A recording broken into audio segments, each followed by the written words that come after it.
네, 하나님의 진심이라는 제목으로 여러분들과 말씀 나누겠습니다. 오늘 예레미야서 말씀인데요. 예레미야 선지자, 예언자라고 하죠. 여러분들은 예언자로 사는 게 어떨 것 같습니까? 예언자로 부름받으면 어떠실 것 같습니까? 예레미야서를 한 번만 읽어보셨더라도 이게 만만치 않은 삶이고 맨날 매 맞고 욕 먹고 힘든 삶이고 예레미야가 내가 왜 태어났지? 하나님 나 자궁 속으로 다 듯이 들어가고 싶습니다. 라고 말할 정도의 고통스러운 삶이었다라는 것을 아실 텐데요. 그렇습니다. 예언자들은 하나님 말을 듣기 싫어하는 사람들에게 하나님의 말씀을 위탁받아 전하는 사람이지 않습니까?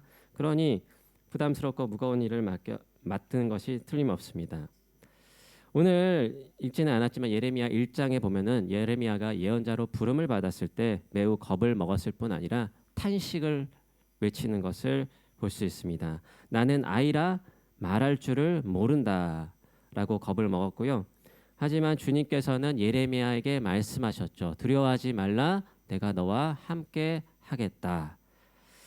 이 말씀을 읽으면서 저는 제가 10년 전 신학대학원에서 1학년 때 필수 코스로 1박 2일로 어디 수도원에 들어가서 영성 훈련을 하는 것이 기억납니다. 그 침묵으로 기도하면서 내 안의 고민을 거기 이제 상주하시는 분께 말씀드리고 그분이 이 말씀을 가지고 기도해봐라고 해서 기도를 했었는데 그때 예레미야 1장에 예레미야 그 소명을 받는 그 구절들을 저에게 보여주셨고요.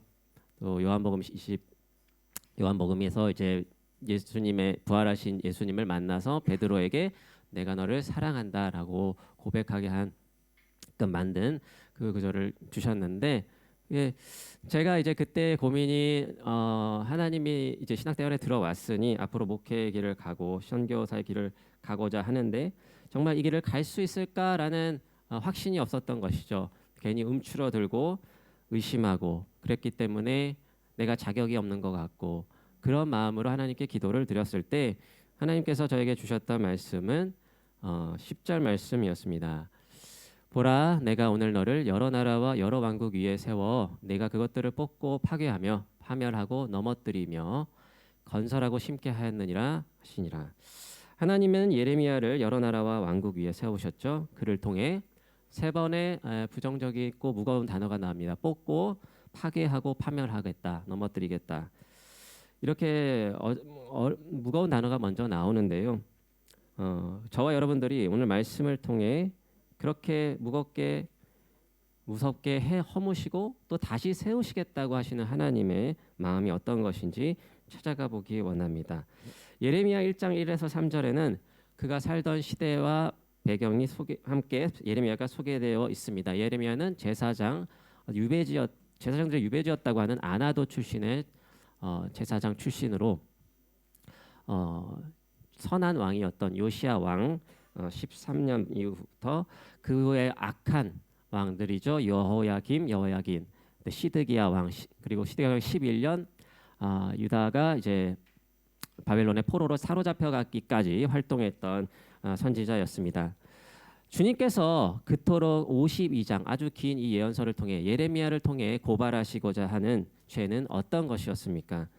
여러 구절들이 있지만 2장 7절 8절 말씀을 제가 읽어보겠습니다. 내가 너희를 기름진 땅에 인도하여 그것의 열매와 그것의 아름다운 것을 먹게 하였거늘 너희가 이리로 들어와서는 내 땅을 더럽히고 내 기업을 역겨운 것으로 만들었으며 제사장들은 여호와께서 어디 계시냐 말하지 아니하였으며 율법을 다루는 자들은 나를 알지 못하며 관리들도 나에게 반역하며 선지자들은 바알의 이름으로 예언하고 무익한 것들을 따랐느니라. 하나님께서 약속한 가나안 땅으로 인도하셨지만 그들은 우상들을 섬기며 그 땅을 더럽혔습니다. 공의와 정의를 행하지 않고 다른 것들을 자기 욕심을 채워서 그 땅이 거룩한 땅이 아니라 역겨운 것으로 주님은 더럽혔다고 말씀하십니다. 성경이 분명히 하고 있는 것은요. 하나님이 이들을 버려서 심판받은 것이 아니라 이들이 마치 아내가 남편을 속이고 떠나감 같이 속였다. 주님을 확실히 속였다라고 말합니다. 그리하여서 내가 벌하는 것이라 너희 스스로가 죄값을 치르고 있다라고 말합니다. 예레미야서 2장 19절 말씀을 우리 함께 읽어보겠습니다. 시작. 내 악이 너를 징계하였고 내 반역이 너를 책망할 것이라. 그런즉 내 하나님 여호와를 버림과 내 속에 나를 경외함이 없는 것이 악이요 고통인 줄 알라. 주 만군의 여호와의 말씀이니라. 내 반역이 너를 책망했고 너의 나 속에 경외함이 없는 것이 악이고 고통을 가져온 것이다. 너희가 버렸다. 하나님이 버렸다기보다 우리가 버렸다라고 분명히 말씀하고 있습니다. 이 말씀을 읽으면서 참 마음에 찔림이 있습니다. 하나님의 말씀을 순종해서 우리가 복받는 것이 율법서와 예언서에 나오는 모든 일관된 메시지일 텐데 우리는 그 하나님의 말씀에 듣지 않고 순종하지 못해 그 죄로 인해 우리가 우리의 고통을 자초한다라는 것입니다.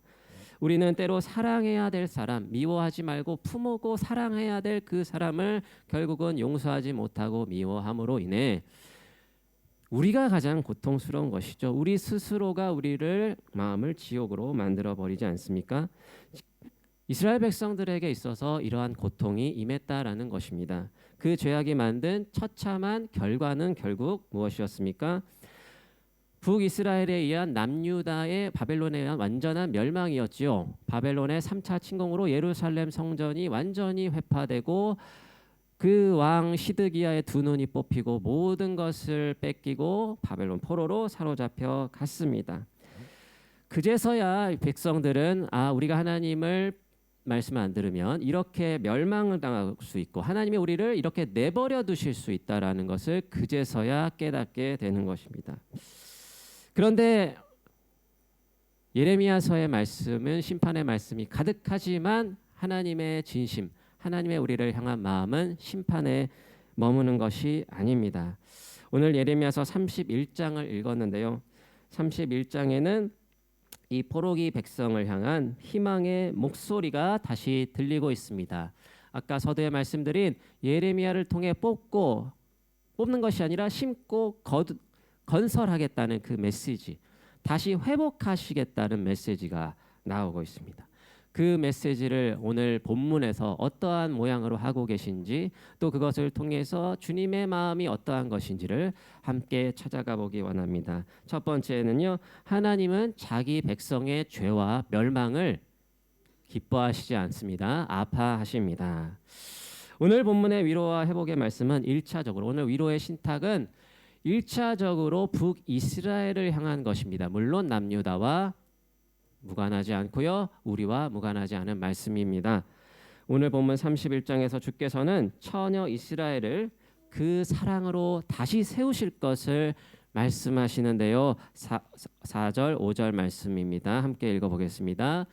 처녀 이스라엘아 내가 다시 너를 세우리니 내가 세움을 입을 것이요 내가 다시 소고를 들고 즐거워하는 자들과 함께 춤추며 나오리라. 5절 내가 다시 사마리아 산들에 포도나무들을 심되 심는 자가 그 열매를 따기 시작하니라. 네, 하나님은 예레미야 29장부터 33절까지 희망의 목소리를 모아 놓았잖아요. 이제 31장도 마찬가지로 내가 너를 다시 회복시키고 영원한 사랑으로 너를 인도하며 이런 희망찬 목소리가 흘러가다가 오늘 본문 15절에 이르러서는 좀 음울한 분위기로 바뀌게 됩니다. 예레미야는 북이스라엘의 멸망의 슬픔을요 라헬을 빌어와서 표현하고 있습니다. 15절 말씀만 제가 먼저 읽어드리면 여호와께서 이와 같이 말씀하시니라 라마에서 슬퍼하며 통곡하는 소리가 들리니 라헬이 그 자식 때문에 애곡하는 것이라 그가 자식이 없어져서 위로받기를 거절하는도다. 이 라헬의 슬픔, 그렇죠?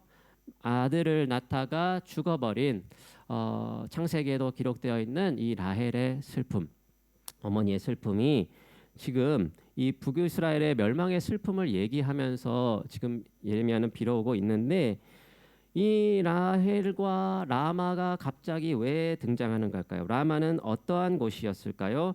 라마는요 북이스라엘이 남유다를 멸망하기 전에 북이스라엘이 남유다를 침공하여서 거기에다 이제 성전까지 세웠던 예루살렘으로부터 좀 위에 떨어진 곳입니다.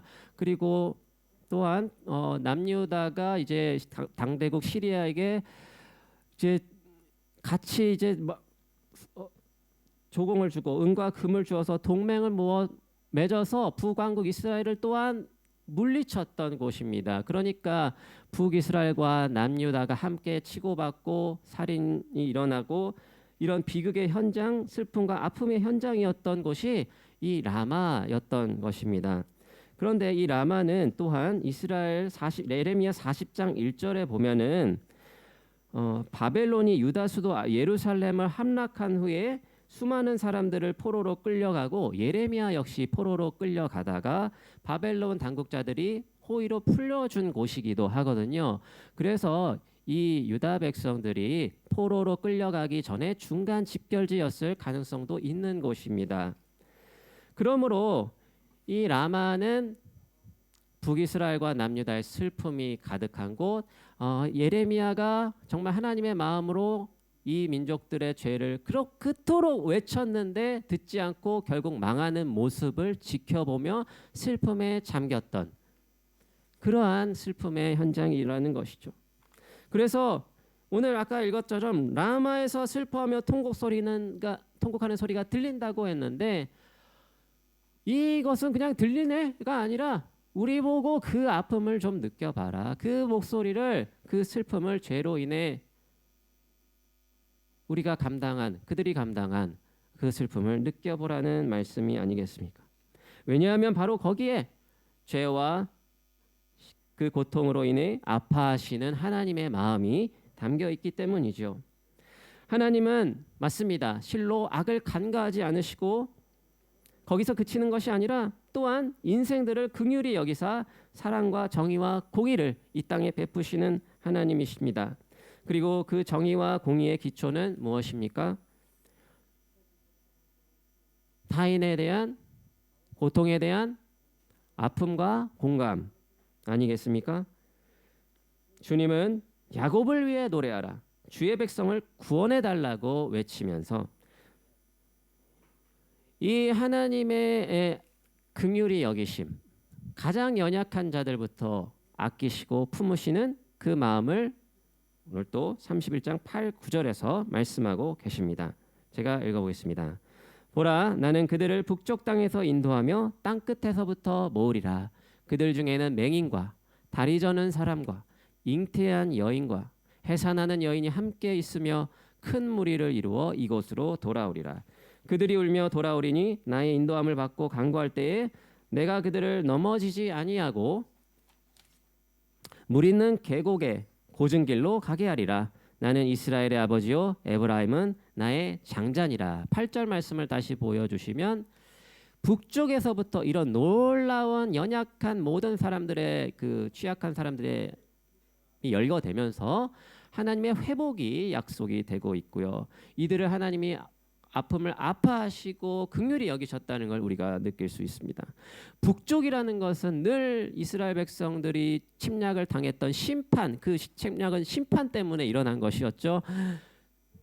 그래서 심판의 그러한 방향이었는데 그 심판의 방향이 이제 역전이 되어서 하나님의 사랑과 회복이 긍휼이 시작되는 것으로 지금 나타나고 있습니다. 또한 우리는 이어지는 31장의 9절에서 우리 하나님의 마음을 명확히 확인할 수 있습니다. 그래서 두 번째 교훈인데요. 하나님은 우리를 영원히 사랑하십니다. 아멘. 주께서는 에브라임이 스스로 탄식하며 애원하는 소리를 들었습니다. 에브라임은 북이스라엘 왕국의 대표한 지파였죠. 그렇지만 여기서는 에브라임 지파 단 하나만 한 지파만 가리키는 것이 아니라 북이스라엘 전체를 가리킨다고 봐야 됩니다. 북이스라엘은 자신에게 주어진 멍에를 지지 못하고 내팽겨쳐 버리고 이리 뛰고 저리 뛰는 망아지와 같았다고 고백합니다. 18절 상발절 말씀을 우리 함께 읽어보겠습니다. 시작. 주께서 나를 징벌하심에 익숙하지 못한 송아지 같은 내가 징벌을 받았나이다. 이 멍에 18절 다시 보시면 이 멍에가 무엇을 말하는 걸까요? 예레미야 예가에서도 말씀하지만 사람이 젊었을 때 자기 멍에를 매는 것이 좋다 라고 말했는데 이것은 하나님의 뜻이 담긴 십계명 율법일 것입니다. 그것 없이 천방지축으로 송아지처럼 날뛰다가 심판받은 후 그것을 뉘우치고 있는 지금 이스라엘의 고백입니다. 그들은 그들의 죄악을 부끄럽고 수치스럽게 여긴다고 고백하고 있습니다. 19절 말씀입니다. 내가 돌이킨 후에 뉘우쳤고 내가 교훈을 받은 후에 내 볼기를 쳤사오니 이는 어렸을 때 치욕을 짐으로 부끄럽고 욕됨이니이다 하도다. 이렇게 멸망당하고 나서야 그제서야 고백하고 있죠. 우리도 다 그렇게 합니다. 예수께서 이걸 보면서 예수께서 바리새인들에게 때 들려줬던 비유, 잃어버린 둘째 아들을 그 비유가 생각났습니다. 아버지를 떠나 자기 마음대로 살고 싶어서 살아계신 아버지께 유산을 달라고 했죠. 유산은 아버지가 죽은 다음에서야 반드시 받는 것인데 살아있는 아버지를 죽은 사람 취급하고 그 챙겨가지고 멀리 먼 나라에 가서 막 쓰고 허랑방탕하게 지내다가 아버지 유산을 다 날려버렸습니다. 다 날려버린 아들이 돼지가 먹는 쥐염 열매조차 이제 주는 자가 없어서 굶주리게 되었죠. 그런 비참한 신세에 빠지게 되고 나서야 스스로 돌이켜 결심하죠. 이제 아버지의 자식이라 불릴 자격이 없고 이제는 나를 하나님의 그냥 일꾼 중에 하나로 여겨줘서 나 살아갈 수 있게만이라도 해주십시오 하는 마음으로 아버지 집으로 갑니다. 그런데 아버지는 어떻게 하셨습니까? 멀리서부터 아들이 오는 것을 기다리시며 지켜보고 계셨습니다. 아들은 몰랐지만 아버지는 이미 지켜보고 계셨고요. 정말 애끓는 마음으로 그 아들에게 달려가 입을 맞추고 손발가락에 가락지를 끼우고 송아지를 잡아다가 잔치를 베푸시지 않았습니까? 이렇게 주님께서는 이미 영원한 사랑으로 우리를 사랑하신다는 것을 신약에만 나와 있지 않고 오늘 말씀 31장에서도 말씀하십니다. 오늘 31장 3절 말씀을 같이 읽어보겠습니다. 시작. 옛적에 여호와께서 나에게 나타나사 내가 영원한 사랑으로 너를 사랑하기에 인자함으로 너를 이끌었다 하였도다. 하나님은 이 아버지의 마음으로 멀리 있는 아버지를 보면서 이 아들의 생각을 이 아들이 떠나고 나서 돌아올 때까지 그 생각을 끊을 수가 없었죠. 끝까지 불쌍히 여기는 마음을 어떻게 할 수가 없었습니다. 그 마음이 오늘 20절에서 너무 분명히 나타나고 있지요. 같이 읽어보겠습니다. 시작. 에브라임은 나의 사랑하는 아들, 기뻐하는 자식이 아니냐. 내가 그를 책망하여 말할 때마다 깊이 생각하노라. 그러므로 그를 위하여 내 창자가 들끓으니 내가 반드시 그를 불쌍히 여기리라. 여호와의 말씀입니다. 하나님은 결코 마치 태중의 아기 갓난아이를 어머니가 불쌍히 여기는 마음으로 생각한다라는 것 또한 이사야서 49장 14, 15절 말씀에서 말씀하고 있습니다. 우리 같이 읽어보겠습니다. 시작. 오직 시온이 이르기를 여호와께서 나를 버리시며 주께서 나를 잊으셨다 하였거니와 여인이 어찌 그 젖먹는 자식을 잊겠으며 자기 태에서 난 아들을 긍휼히 여기지 않겠느냐. 그들은 혹시 잊을지라도 나는 너를 잊지 아니할 것이라. 네, 예레미야 말씀이나 이 포로기에 쓰여진 이사야서의 말씀이나 하나님의 마음은 죄악된 그들을 불쌍히 여기며 그들을 한순간도 잊지 않으며 그들을 찾고 기다리고 계시다는 것이죠. 그런데 이런 하나님의 사랑과 긍휼은 도대체 어디에서 온 것입니까? 어디에서 왔습니까? 우리의 자격에서 왔습니까? 이스라엘이 택함 받았다는 그 사실 때문에 왔습니까? 아닙니다. 하나님의 온전한 하나님 되심에서 나왔습니다. 하나님의 사랑으로 말미암았습니다. 제 얘기를 잠깐 드리면은요. 10년 전이지만 신학대학원을 입학하기 전부터 저는 제가 이 목회의 길로 들어서도 될지 회의가 많았던 사람입니다. 뭘 하나 선택하고 회의를 원래 많이 하긴 합니다. 선택 장애가 있어요. 그런데 그거 문제가 아니라 중요한 이유가 있었어요. 하나님의 사랑을 전하는 사람으로 부름을 받았다고 내가 하나님의 이러한 무조건적인 사랑, 내가 정말 머리가 아니라 내 마음으로 정말 받아들이고 있나? 여러분은 어떠십니까? 여러분은 하나님의 지금 이렇게 계시된 하나님의 사랑을 의심 없이 머리가 아니라 내 마음으로 받아들이고 계십니까? 내가 예수님의 십자가 사건으로 확증된 그 하나님의 조건 없고 우선적이며 나의 가치와 상관없고 너무나 일방적이고 풍성한 이 말로 다 할 수 없는 은혜를 통해 하나님의 자녀다 되었다고 고백하는데, 정말 남에게도 하나님을 정말 사랑합니다, 당신을 사랑합니다, 이 사랑으로 내가 나 스스로를 사랑하고 남도 사랑할 수 있겠는가? 라는 이 회의가 있었다는 말이에요. 이게 저를 괴롭혔고요. 너는 그거밖에 안 돼, 너는 안 돼, 너는 안 돼, 안 돼라고 말하는 스스로에게 스스로를 괴롭히는 목소리. 내가 또 죄를 지었네, 내가 이렇게 모질하네, 이래가지고 뭘 또 하나님의 일을 할 수 있겠나? 이렇게 그리스도인이 되고서 나서도요, 머리로 알지만 마음으로 하나님의 사랑으로 위로받고 회복받기보다는 정죄하는 날들이 더 많았던, 그게 얼마나 안타까운 모습입니까? 여러분들 중에 혹시 그런 것들이 마음속에 습관적으로 하고 있다면 이제는 그것들을 끊어버리시기 바랍니다. 성경은 말하지요. 로마서 8장 1절 말씀, 1, 2절 말씀. 그러므로 이제 그리스도 예수 안에 있는 자에게는 무엇이 없습니까? 정죄함이 없습니다. 이는 그리스도 예수 안에 있는 2절 말씀에 생명의 성령의 법이 죄와 사망의 법에서 우리를 해방하였기 때문입니다. 그리고 나서 저는 신학대학원을 다니면서 지금까지 이게 1, 2년 가지고 되는 거 아닙니다. 계속해서 하나님의 사랑이 담긴 구절을 묵상해야 되는 것이죠. 이를테면 마가복음 1장 11절 말씀이요. 마가복음 1장 11절 말씀, 예수님께서 공생애를 시작하시기 전에 세례 요한으로부터 낮아져서 이렇게 친히 세례를 받으시고 침례하시고 올라오셨을 때 하늘로부터 하나님의 음성이 들렸지요. 같이 읽어보겠습니다. 시작. 하늘로부터 소리가 나기를 너는 내 사랑하는 아들이라 내가 너를 기뻐하노라. 예수께서는 그냥 아버지로부터, 예수께서 십자가에 죽으시고 순종하셨기 때문이 아니라 예수님은 하나님의 사랑받는 아들로서 그저 사랑받으셨다라는 것입니다. 우리가 무엇을 성취하고 우리의 자격과 조건을 갖추어서 사랑받는 것이 아니요, 하나님의 무조건적인 은혜와 사랑을 힘입어 우리가 살아가고 있다라는 것을 우리가 인정하며 살기를 소망합니다. 이렇게 해서 우리 자신의 정의를 바꿔야 됩니다. 우리는 그리스도께 사랑받는 자입니다. 옆에 분들과 이해하겠습니다. 당신은 그리스도께 사랑받는 자입니다. 당신은 그리스도께 사랑받는 자입니다. 할렐루야.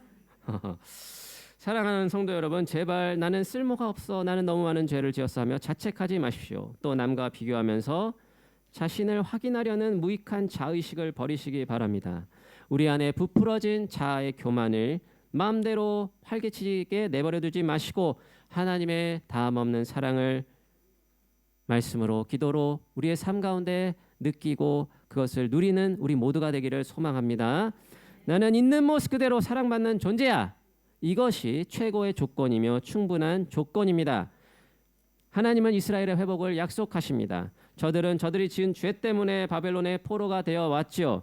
하지만 아무 조건 없이 하나님의 맘대로 구원을, 회복을, 영광스러운 귀환을 약속하시는 것입니다. 이것이 하나님의 사랑이죠. 하나님의 진심입니다. 그러면 우리는 어떻게 해야 됩니까? 이것이 오늘 마지막 교훈으로 넘어갑니다. 우리는 새 일을 행하실 주님을 기대해야 합니다. 하나님은요, 우리를 사랑하사 늘상 반복하셨던 말씀, 곧 우리에게 이제는 백성들이 원래 똑바로 걸어가던 바로 그 길로 돌아가라고 말씀하십니다. 21절 말씀을 같이 읽어보겠습니다. 시작. 처녀 이스라엘아, 너의 이정표를 세우며 너의 편말을 만들고 큰 길 곧 내가 전에 가던 길을 마음에 두고 돌아오라. 내 성읍들로 돌아오라. 네. 이스라엘 백성들은 주께서 메우신 멍에를 벗어버리려고만 했습니다. 하지만 긍휼을 베푸시는 하나님을 의지하여 우리는 죄의 멍에를 매지 말고 하나님께서 지어주시는 멍에 각자의 십자가를 치고 하나님의 사랑과 회복을 의지하여 나아갑시다. 포기하지 말고 묵묵히 인내로 걸어갑시다. 그럴 때 주님께서 우리 안에 새로운 마음을 주시고 새 일을 창조하실 것입니다. 우리 안에 하나님을 찬양하고 예배하고자 하는 마음이 용솟음칠 것입니다. 오늘 말씀의 약속의 말씀 22절은 아주 강력한 이미지로 우리에게 그러한 하나님의 새 일을 기대할 것을 말씀하십니다. 22절 말씀 같이 읽어보겠습니다. 시작. 반역한 딸아 내가 어느 때까지 방황하겠느냐. 여호와가 새 일을 세상에 창조하였나니 곧 여자가 남자를 둘러싸리라. 이제는 돌이켜서 회복하고 방황하지 말라. 그리고 하나님께서 새 일을 창조하시겠다. 곧 여자가 남자를 둘러싼다. 여자가 남자를 둘러싼다는 것은 도대체 무슨 말일까요? 주석서를 찾아보니 여러 가지 해석들이 있는데 무슨 여자가 포근함, 사랑 뭐 이런 거를 뭐 상징한다는 등 여러 가지 있는데 전형적인 이제 해석은 여기뿐만 아니라 많은 곳에서 계시록에서도 많이 비유되는 이 여자는 반역한 이스라엘 백성, 간음한 이스라엘 백성을 상징하고 이 남자는 우리의 신랑 대신 그리스도 하나님을 상징한다라는 것입니다. 그래서 이 여자가 남자를 둘러싼다는 것은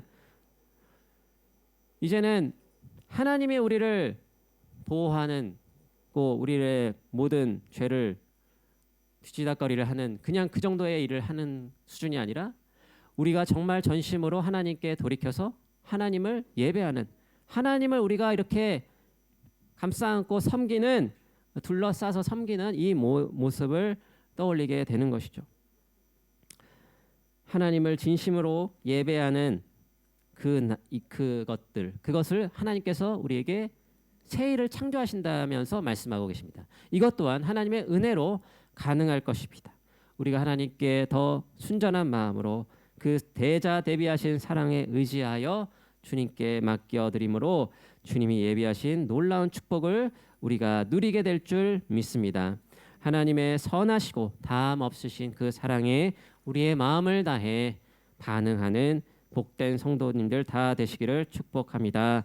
마지막으로 예레미야 29장 11절에서 13절 말씀을 읽고 함께 찬양하고 기도하겠습니다. 시작. 여호와의 말씀이니라. 너희를 향한 나의 생각을 내가 아나니 평안이요 재앙이 아니니라. 너희에게 미래와 희망을 주는 것이니라.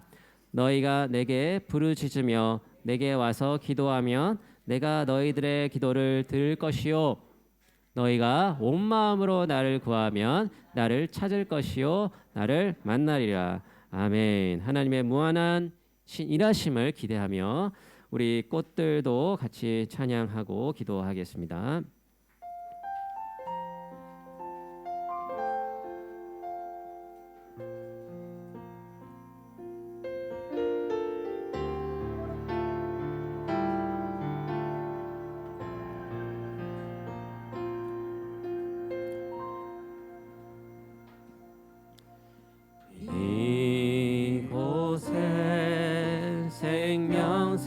샘솟아나 눈물 골짝 지나갈 때에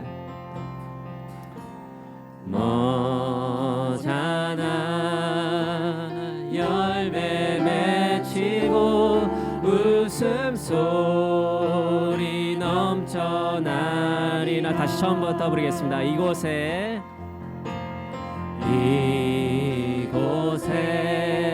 생명샘 솟아나 눈물 골짝 지나갈 때에 머잖아 열매 맺히고 웃음소리 넘쳐나 하늘도 구름도 바람도 넓은 바다도 찬양하라 찬양하라 예수를 하늘을 울리며 노래해 나의 영혼아 은혜의 주 은혜의 주 은혜의 주 그날에 하늘이 열리고 모든 이가 보게 되리라 마침내 꽃들이 피고 영광의 주가 오시리라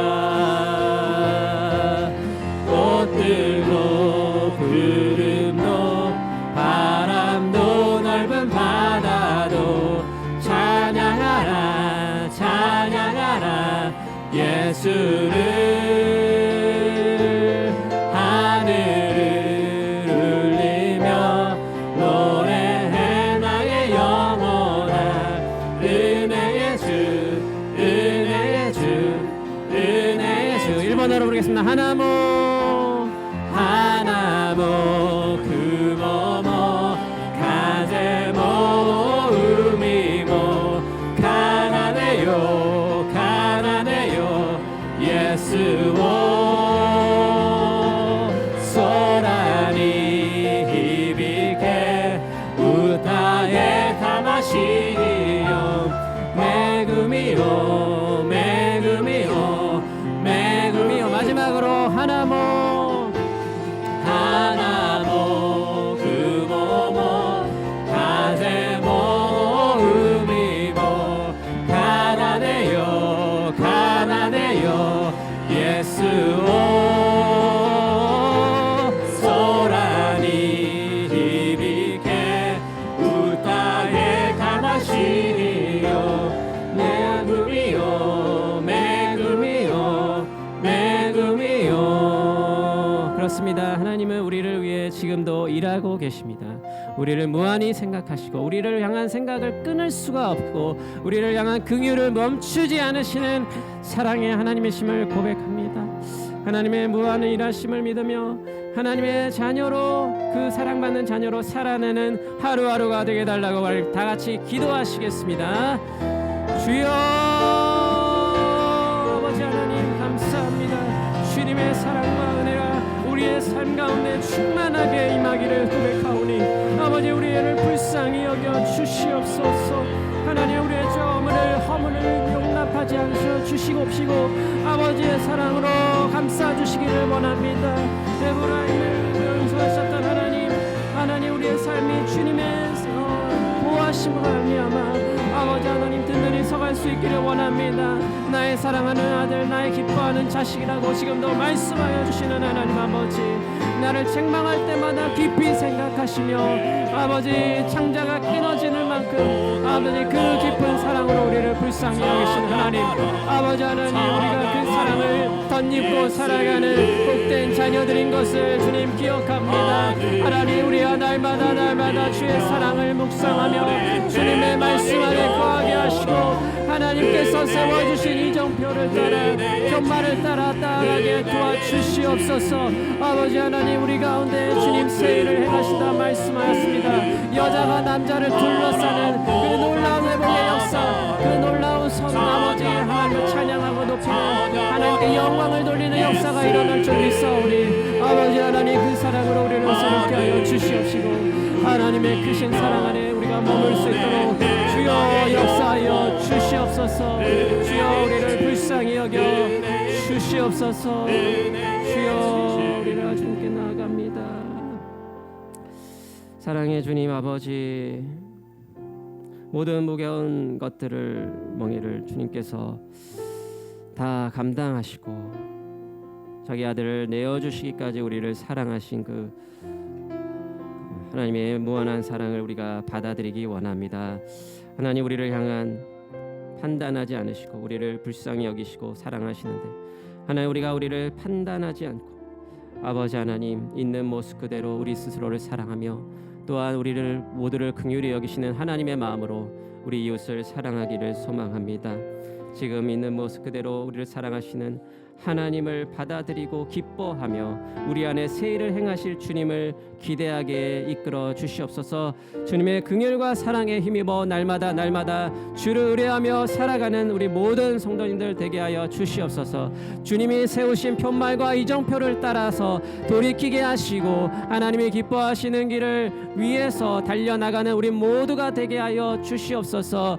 하나님, 뽑고 파괴하는 데서 그치지 않고 우리를 건설하고 심고 다시 일으켜 주신다고 약속하여 주시니 감사합니다. 오늘 우리에게 진정한 회복이, 하나님을 향한 사랑이 회복되어지게 하시고 아버지, 그로 인해서 우리가 주님을 찬양하는 역사가 날마다 새로워질 수 있도록 도와주시옵소서. 오늘 우리에게도 함께 하신 주님께 감사드리었고 모든 영광 주님께 올려드리며 이 모든 말씀 우리 주를 예수 그리스도의 이름으로 기도드리옵나이다.